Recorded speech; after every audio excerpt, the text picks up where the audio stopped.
Bahay. Ha? Pinapauwi na po ko sa bahay. Bakit?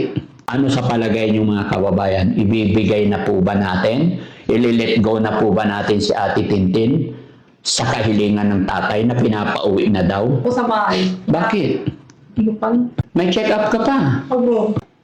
Ano ba nangyayari sa tatay mo? Hinala na po ako. Sigurado ka na ganun lang yung purpose ng tatay mo? Kasi nagtataka ako sa sa nagiging nagtataka ako sa nagiging attitude ni tatay mo nakaraang punta nila Sam, na bakit parang ayaw ka nilang samahan papunta sa check-up mo. 'Di ba?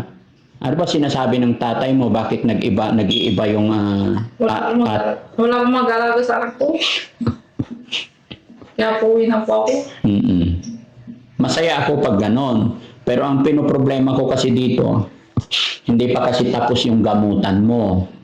Baka mamaya magka-problema pa uli.